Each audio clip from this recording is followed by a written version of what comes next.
By early 1944, when USS Barb, SS-220, slipped out of Pearl Harbor on another patrol, no one in the Pacific Fleet yet understood that this unassuming Gado-class submarine would soon become the most unpredictable, most aggressive, and most creatively dangerous vessel the U.S. Navy had ever sent into Japanese waters. Other submarines stalked convoys, fired torpedoes from the shadows, and avoided unnecessary risks. Barb, under the command of Commander Eugene Bennett Fluckey, seemed determined to do the opposite. Fluckey believed a submarine was not a weapon of caution but of opportunity, and that any target, anywhere, was fair game if the execution was clever enough.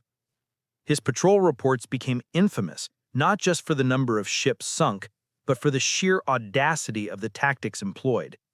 He piloted Barb into places most submarine commanders considered suicidal: shallow bays, mined harbors, and coastal waters so tight that surface ships could run aground. Fluckey treated the Japanese coast not as a forbidden zone, but as a hunting ground waiting to be mapped. When Fluckey took command in January 1944, Barb had already completed several patrols, but she had not yet become legendary. That transformation began with Fluckey's first decision: to push his crew harder, think faster, and take risks no submarine manual had ever endorsed. His philosophy was blunt: hit them where they don't expect a submarine to be. That single sentence defined everything Barb did for the next 18 months. Instead of firing from maximum range, Barb pressed close, sometimes terrifyingly close, to enemy convoys. Instead of retreating after a torpedo strike, she surfaced in the middle of panicked escorts and finished crippled ships with her 5-inch deck gun. Instead of slipping away after being detected, she outran pursuing destroyers at flank speed on the surface. Fluckey turned a submarine into a knife fighter, and the crew trusted him with fanatical loyalty. The war in the Pacific offered endless chances for boldness. By 1944, Japan depended on vast supply lines stretching from the oil fields of Sakhalin and Hokkaido to the factories of Honshu. The Imperial Japanese Navy struggled to protect convoys as American submarines, armed with reliable torpedoes at last, spread across the East China Sea. Barb joined this offensive with enthusiasm, but while other skippers sought opportunities, Fluckey created them. He studied charts for shallow bays where ships hid at night. He noted refueling points. He memorized coastal schedules. And he demanded his submarine go faster, stay longer, strike harder. He was not reckless. He was methodical and daring in equal measure. On patrol after patrol, Barb pushed into waters that seemed impossible for a submarine. Near the Ryukyus, it crept within 900 yards of enemy destroyers. At Kyushu, it penetrated a coastal shipping lane only 60 feet deep. When the risk of mines, patrol craft, and aircraft would have stopped other captains cold, Fluckey pressed on. His superiors watched Barb's reports with mounting astonishment. Even among the submarine force, already home to some of the boldest officers in the U.S. Navy, Fluckey stood apart. His patrols were not just successful, they were theatrical. He once surfaced in the middle of a convoy at night, racing between ships at 19 knots as torpedoes detonated on both sides. He fired spreads so close that the crew could hear the screws of torpedoes spinning in the water. He ordered flank speed while still submerged, an act that nearly tore the hull apart just to escape depth charges. But what stunned Japanese commanders most in these early months was not the individual attacks, it was the pattern. Reports from coastal stations indicated a submarine behaving in ways that contradicted Japanese expectations. They believed submarines avoided shallow water. Barb embraced it. They believed submarines would never risk closing to deck gun range under searchlights. Barb did it repeatedly. They believed submarines fled when detected. Barb sometimes advanced instead. By late 1944, Japanese naval intelligence began circulating internal advisories warning that a bold enemy submarine commander was operating along the Sakhalin and Hokkaido coasts. They had no name, no hull number, just scattered reports of a phantom sub that appeared where no submarine should be, struck with clinical precision, and vanished before escorts could respond. What they did not know was that Flucky was just getting started. USS Barb's 7th and 8th war patrols would become some of the most successful in submarine history, sinking fully loaded transports, ammunition ships, and tankers critical to Japan's survival. Every patrol expanded Flucky's appetite for innovation. When torpedoes were unavailable or wasteful, he used rockets. When a convoy hugged the shore, he closed to insane proximity to fire point blank. When Japanese escorts thought they had cornered him, he ran toward them at full speed on the surface, playing a deadly game of chicken until they broke formation. By early 1945, Barb was no longer just another submarine, she was a predator engineered by imagination. A vessel whose commander believed that the rules of naval warfare existed mostly to be bent, twisted, or ignored. The U.S. Navy would eventually recognize Flucky's genius by awarding him the Medal of Honor. But even before that, sailors across the Pacific whispered about Barb. She was the submarine that defied doctrine, that refused to act like a submarine, and that attacked in places submarines had no business being. All of this set the stage for the moment that would shock the Imperial Japanese Navy more than any torpedo strike, more than any convoy ambush, more than any coastal bombardment. Because USS Barb would soon do something no submarine in history had ever done. She would attack the Japanese home islands on land. By the beginning of 1945, the Imperial Japanese Navy was fighting a losing battle not only at sea, but along the lifelines that fed the home islands. Convoys carrying coal from Sakhalin, oil from Hokkaido, raw materials from Manchuria, and food from Korea were the last arteries keeping Japan alive as American submarines tightened a noose around the empire. And into this collapsing logistical network came the USS Barb, no longer just a daring submarine, but a force of disruption specifically engineered by Commander Eugene Flucky to cut, sever, and shatter Japan's remaining economic lifeblood.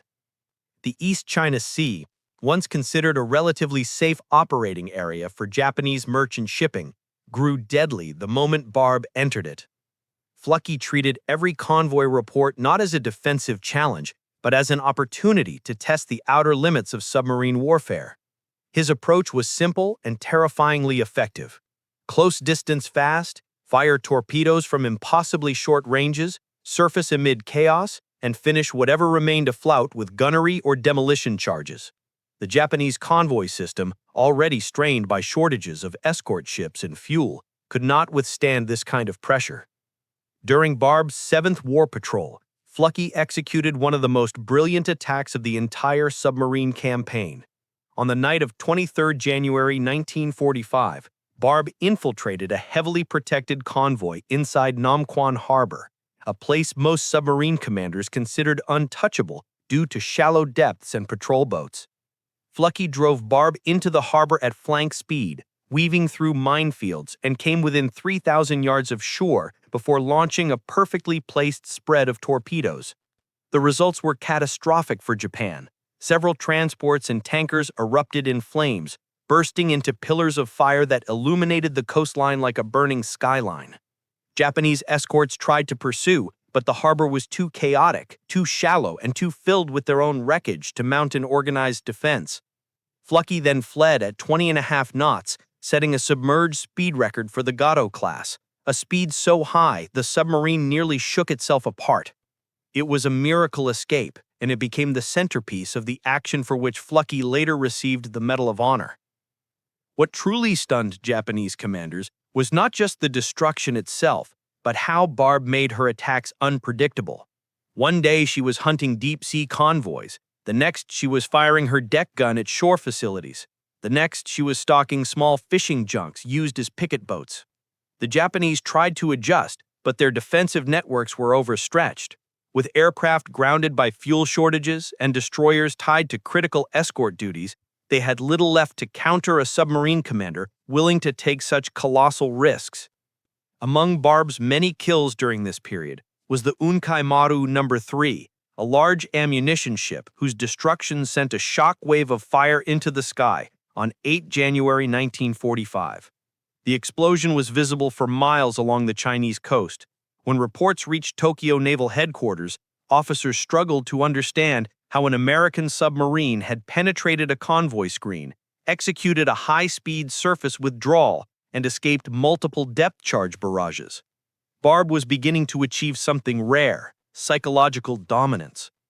Convoy captains reported that crews were nervous, jittery, and prone to false alarms. Some ships refused to travel at night. Others hugged the shoreline so closely that their hulls risked grounding. But hugging the shoreline played directly into Flucky's strategy. He realized early in 1945 that if he wanted to maximize destruction, he had to go where Japanese ships felt safest, right next to the coast, protected by narrow bays and coastal batteries.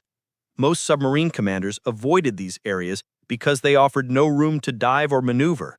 But Flucky studied tides, read coastal charts meticulously, and trusted his crew's ability to react instantly. In return, Barb hunted convoys at point-blank ranges, where even Japanese sailors watching from shore could see her silhouette against the waves.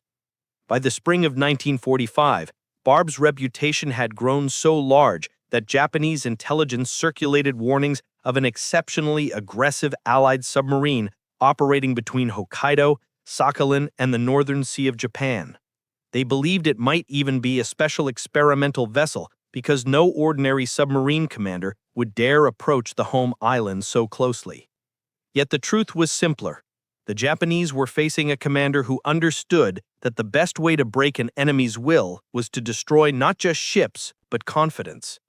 Every tanker that burst into flames, every cargo ship that disappeared beneath the water, every convoy disrupted by panic was another blow to a Japanese war machine already on the brink of starvation. Still, even as Barb's torpedoes and deck gun wreaked havoc across Japan's northern supply lines, Flucky believed he could go further. He had crippled convoys, he had penetrated harbors, he had outpaced destroyers, but to truly shock Japan, to strike a blow that would echo from Tokyo to every fishing village along the empire's northern edge, he needed to do something no submarine had ever attempted. He needed to take the war onto Japanese soil. And soon, as Barb approached Sakhalin in July 1945, the opportunity would appear. A single railway line hugging the shore, carrying troop trains and supplies southward. A target so audacious, so unconventional, and so unthinkable that even the U.S. Navy had never imagined a submarine could hit it. Barb and Flucky would prove them wrong. By July 1945, as USS Barb pushed north along the coasts of Hokkaido and Sakhalin, the nature of her patrol transformed from aggressive submarine warfare into something altogether unprecedented. Barb was no longer simply hunting ships, she was stalking the Japanese coastline itself. The submarine's Recon periscope revealed fishing villages, warehouses, coal loading piers, and rail lines running so close to the water that Flucky could see individual telegraph poles flickering past with each swell. If earlier in the war American submarines had fought far offshore, now Barb was operating at arm's length from the home islands, in water so tight and shallow that a single wrong maneuver could have thrown the submarine onto the rocks. But Flucky seemed energized by the danger. The closer he got to Japan, the more aggressively his mind searched for targets. Japanese commanders had long believed their northern coastline was effectively immune to submarine attack. The labyrinth of reefs and shoals around Sakhalin, combined with tidal patterns and heavy fog, created natural barriers. On top of that, shore batteries, patrol craft, and picket boats were stationed specifically to deter enemy vessels. But those defenses were built on the assumption that no submarine commander would willingly risk operating within visual range of coastal villages. The ocean floor along Sakhalin dropped unevenly. Depths shifted from 300 feet to less than 30 feet in minutes. Radar detectors were limited. Coastal waters offered almost no room for a submerged submarine to turn. Yet Barb moved through this environment with a confidence that shocked even her own crew. On 18 July 1945, Barb intercepted a coastal convoy near Sakhalin and fired a spread of torpedoes at close range, sinking the Hakuai Maru, a Japanese tanker vital to the northern fuel supply chain. But it was what Flucky did next that terrified local Japanese commanders. He did not flee. Instead, once darkness settled, he surfaced and brought Barb directly into the shoreline traffic lanes. The crew on the bridge could see lights from houses and station lanterns through the fog. Some sailors later recalled they could smell burning coal drifting across the water. The submarine was so close that even fishing vessels docked along the coast would not have believed an American warship was lurking just outside their breakwaters. Barb's radar began sweeping the coastline for small vessels, rail depots, and stationary targets that could be hit with the submarine's deck gun or rockets. This was another shock for the Japanese. Barb was one of the first U.S. submarines equipped with shore bombardment rockets, a field modification that Flucky used with enthusiasm. On several nights, Barb surfaced and fired volleys of rockets into industrial sites along the Sakhalin coast. These attacks were so fast and so precise that villagers and soldiers thought they were under assault from destroyers or aircraft. No one imagined a submarine could or would fire rockets from point-blank range at shore positions. Everywhere Barb went, Japanese forces scrambled, misinterpreting her attacks. Shore batteries opened fire at phantom targets. Patrol craft raced blindly into fog banks. Command posts sent contradictory signals, unsure whether they were dealing with saboteurs, amphibious raiders, or a ghost ship. Reports arriving at Tokyo headquarters described explosions along the Sakhalin coastline from an unknown offshore attacker, and in one case even suggested a disguised Allied surface raider. The idea that a submarine was responsible simply did not occur to them. But Flucky was growing restless. Ships, even convoys hugging the shoreline, no longer felt challenging enough. He wanted a target that would break Japanese morale, something so audacious that its psychological impact would outweigh its physical damage.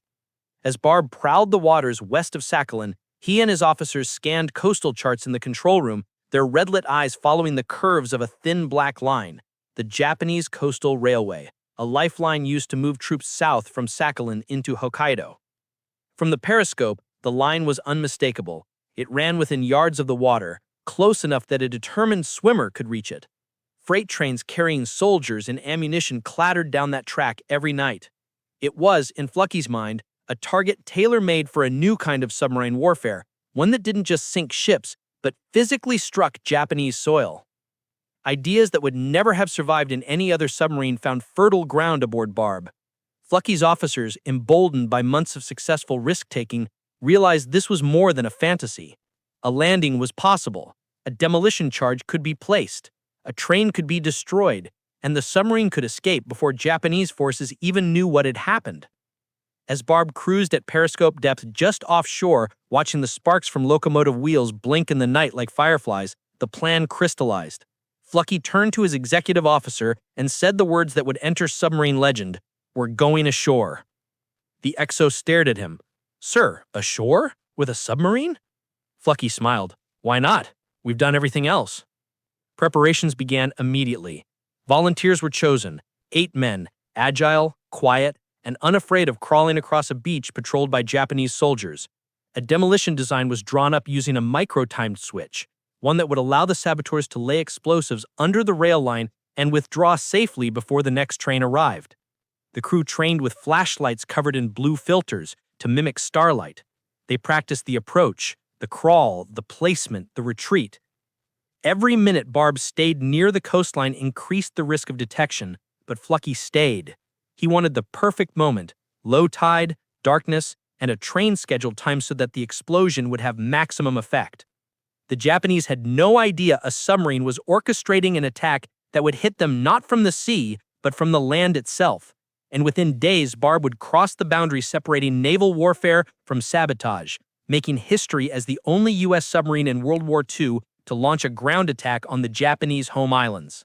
Shortly after midnight, on 22 July 1945, with the moon hidden behind dense Sakhalin clouds and the swell barely brushing the shoreline, USS Barb drifted silently offshore, engines barely turning, every man aboard holding his breath for what was about to happen.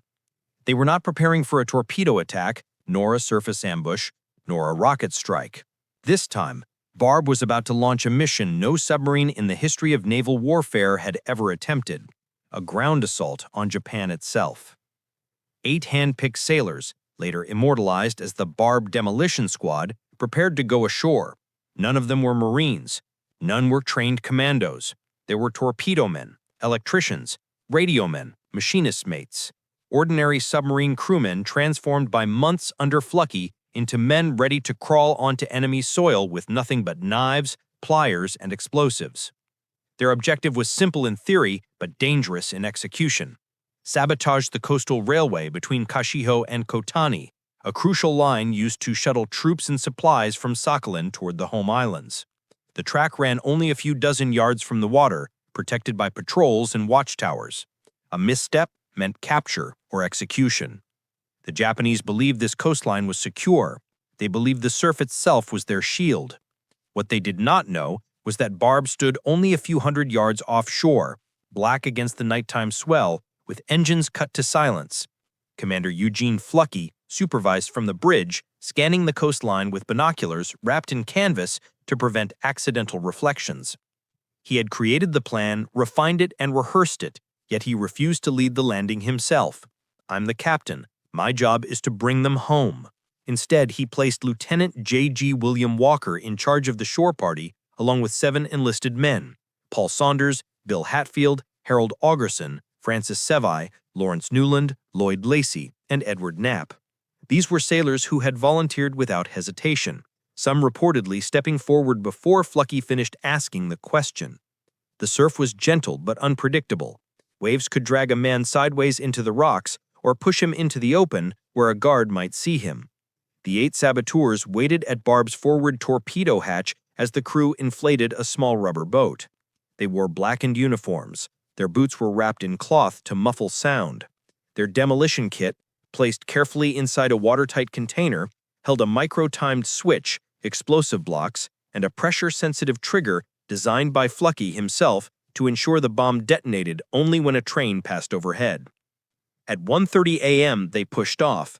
The rubber boat drifted toward the shore, its dark silhouette nearly indistinguishable from the breaking waves. Every few seconds, the men paused oars and listened. No shouts, no footsteps, only wind and the distant cry of seabirds. When the boat grounded on the sand, they halted above the tide line and moved inland, crawling on hands and knees across the narrow stretch of beach until they reached the embankment. From the top of the dune, they saw the railway line running beside a telegraph pole whose wires hummed faintly in the cold night air. The guards were nowhere in sight. The only sounds were insects, waves, and the distant rumble of a locomotive somewhere far down the line, an ominous reminder that time was not an ally. The demolition squad split into pairs. 2 men kept watch. 2 prepared the workspace by clearing small stones from the rail ties. 4 began assembling the charge. They worked in near blackness, illuminated only by blue-filtered flashlights that produced a faint glow invisible from more than a dozen yards away. The device was elegant and deadly, a long metal clamp designed to fit beneath the rail connected to a thin charge packed with high-velocity explosive. The pressure trigger was calibrated to detonate under the weight of a passing train, but not under the weight of a walking guard. As they tightened the final bolts, one of the lookouts froze. Footsteps, a voice. Somewhere beyond a stand of trees, a Japanese sentry was walking his route. The saboteurs held their breath as the guard's lantern arc swept across the ground, not 50 yards away. He paused, muttered something, and turned back, never knowing that 8 American sailors lay flat on the dirt, hearts pounding, just seconds from discovery. At 2:45 a.m., the charge was in place.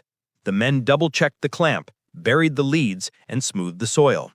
Only one more task remained: placing the timing switch. This was the riskiest moment. The switch was sensitive enough that a stumble or dropped component could detonate the device prematurely, but the crew worked with perfect discipline. When the switch clicked into its locked position, the mission was complete. They slipped back to the beach, pushed the rubber boat into the surf, and paddled furiously toward Barb, whose silhouette rose like a black dagger against the faint horizon. When the saboteurs climbed aboard, drenched and shivering, Flucky greeted each man with a handshake and a whisper, "Well done." But the mission was not over, not until the train came. At 4 a.m., as Barb submerged just offshore to watch through her periscope, the night was pierced by the distant clatter of a locomotive. It grew louder.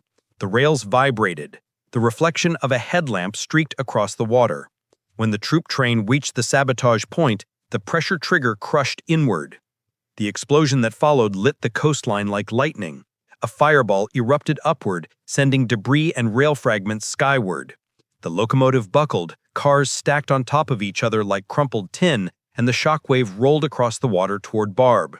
Inside the submarine's control room, sailors cheered, quietly at first, then with unrestrained joy.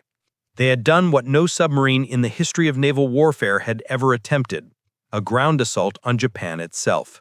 Japanese commanders were furious and bewildered. Early reports claimed a band of elite commandos had attacked the track. Others claimed partisans or saboteurs from a fishing vessel.